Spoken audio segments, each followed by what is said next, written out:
હાર્દિક સ્વાગત છે। જિલ્લા વિકાસ અધિકારી સીએલ પટેલના હસ્તે પાટણ જિલ્લામાં ધન્વંતરી આરોગ્ય રથનો પ્રારંભ। શ્રમિકોના આરોગ્ય માટે સરકારની પહેલ। બાંધકામ શ્રમિકોને સ્થળ પર જ તબીબી સેવા।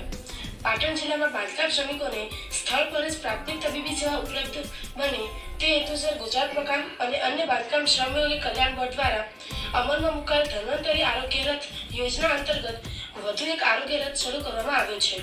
જિલ્લા વિકાસ અધિકારી શ્રી સીએલ પટેલના હસ્તે આ ધન્વંતરી આરોગ્ય રથને લીલી ઝંડી આપી પ્રસ્થાન કરાવવામાં આવ્યું હતું। ગુજરાત મકાન અને અન્ય બાંધકામ શ્રમયોગી કલ્યાણ બોર્ડ દ્વારા બાંધકામ શ્રમિકોના કલ્યાણ માટે વિવિધ કલ્યાણકારી યોજનાઓ અમલી છે।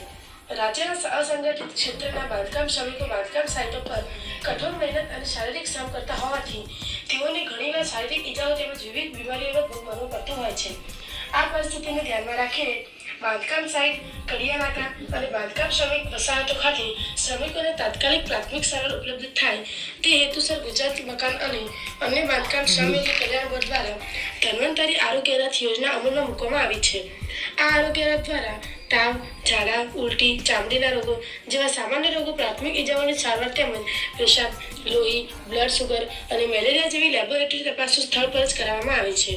ઉપરાંત બાંધકામ શ્રમિકોના પરિવારના બાળકોને પ્રાથમિક સારવાર તેમજ સગર્ભા મહિલાઓને ગર્ભાવસ્થા દરમિયાન જરૂરી તબીબી સલાહ અને પ્રાથમિક સારવાર પણ આપવામાં આવે છે।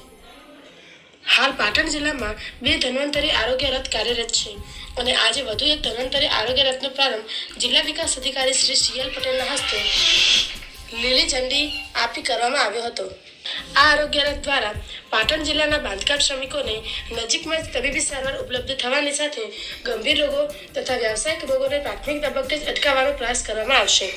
ઉપરાંત શ્રમિકોમાં આરોગ્ય અંગે જાગૃતિ લાવવા કાઉન્સેલિંગ કરવાની સાથે નિર્માણ કાર્ડની નોંધણી પણ કરવામાં આવશે।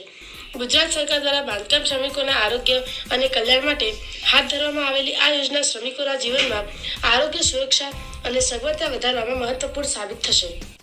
આજરોજ પાટણ ખાતે શ્રમયોગી કલ્યાણ બોર્ડ દ્વારા અસંગઠિત ક્ષેત્રના શ્રમિકો માટે ધન્વંતરી રથનું ફાળવણી કરવામાં આવેલી છે। જે ધન્વંતરી રથનું આજરોજ ઓપનિંગ કરવામાં આવ્યું। અત્રે ઉલ્લેખનીય છે કે જિલ્લામાં અગાઉ પણ 2 ધન્વંતરી રથ કાર્યરત છે। આ ત્રીજો રથ જિલ્લાને ફાળવવામાં આવેલો છે। આ રથ થકી જે અસંગઠિત ક્ષેત્રના જે બાંધકામ શ્રમિકો છે એ શ્રમિકોને નાની મોટી ઈજાઓ અથવા પ્રાથમિક સારવાર તાત્કાલિક સ્થળ ઉપર જ મળી રહે। ખાસ કરીને કડિયા નાકા કે એવા બાંધકામના જે સાઇટ છે એવા જગ્યાએ જે કામ કરે છે એ કામ કરતા વખતે જ એમને પ્રાથમિક સારવાર મળી રહે એવા ઉમદા આશયથી આ ધન્વંતરી રથનું આજરોજ લોકાર્પણ કરવામાં આવ્યું છે। Thank you.